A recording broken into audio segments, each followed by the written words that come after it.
Hi, welcome back to Lawrence Township, New Jersey, where we have a home remodel going on. And in the back of the house, we have a two-car garage going up. We're at the point right now where demolition's almost completed.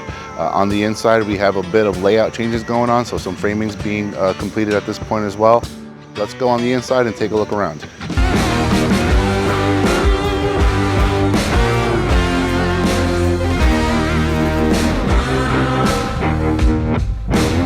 All right, so as we make our way through the dining room and into the kitchen area, this was always the main kitchen area in the original design. We're gonna keep it that way. This area is mainly for a little table and seating just for daily eating. And then behind me, this original kitchen space is gonna stay that way, but we're gonna make it a much more modern, up-to-date, functioning galley-style kitchen. And as we take a look around with the existing framing, for the most part, things are in really great shape, so we're keeping a lot of stuff. We're gonna go ahead and fix some improper framing or things that don't meet today's code. As you notice, there's some studs that are kind of cut or missing. We're gonna fix that as we go along. But for the most part, everything's been cleaned up really well and prepped, so we're ready to move on to the next phase.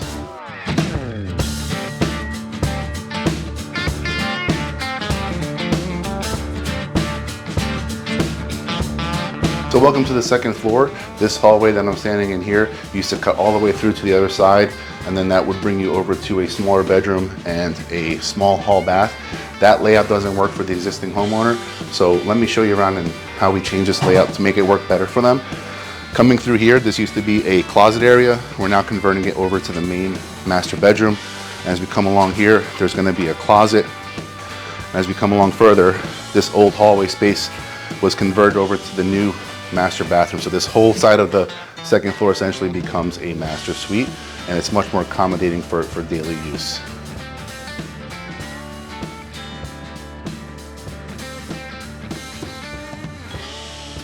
All right, so as Chris is buttoning up the framing on this portion of the house here, I think right now he's laying out the closet. Chris, what do we got going on here? I got a partition wall between the bedroom and a walk-in closet, and also a small coat closet inside of it. Now, is this closet going to be accessed from this side of the room, like in this hallway, or is it going to be on the bedroom side? There'll be an opening, a pass-through doorway here on that far side to walk into a walk-in closet. And it'll be double French doors, I believe, for the small closet in the center. So that'll be really convenient, like a halfway point between the bedroom and then the bathroom entrance. And then once you're done with that, I heard that we have to do a little bit more structural framing due to an issue that we uncovered during the demolition or post-demolition. If we look above us here, we found out that the floor framing has changed direction in this segment of the house. And because it's a balloon frame house, the load above us is actually sitting on the deck under my feet. So we're gonna have to talk to our engineer and come up with some sort of a solution to figure out how we're gonna span these 2x10 or I think it was a 2x8s or 2x10s, Chris? 2x8s. So we got 2x8s span over 10 foot. So we're gonna have to address that, and then we're gonna have to address the fact that we need to disperse that load onto point loads that run down to the basement and not on this floor system. All right, Chris, we'll leave you alone so you can get things buttoned up here. We're gonna head on to the outside, check out the masons, see what they're up to out there. All right, you have a good day. We'll see you later.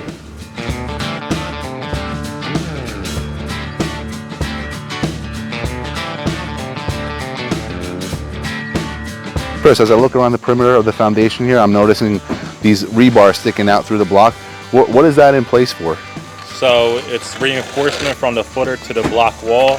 We drill down, we anchor them in, and then we fill them in solid concrete. So essentially that keeps the foundation secured down to the footing? From shifting over, moving, falling over, stuff like that. And then what about the open cell block? Are we going to fill that in, or does that stay kind of the way it is? No, everything gets filled in for the anchors for the framing. Sounds good. Well, everything's looking really good. I'll let you get back to work. Thank you, sir. All right, so we're back outside of our project here, and as you can see behind me, the block masons are working on our detached garage. After they get their few courses of block in and pour the concrete into the block to fill it all up, we'll be ready to move on to framing. And once framing is done, we'll be moving on to sheathing and exterior finishes like siding. And while we're doing that, we're also going to tear apart the old siding on the house, on the original house. It's just old, it's wood, a lot of it's rotting, and so it needs to be replaced. So stay tuned for updates on the outside of this project.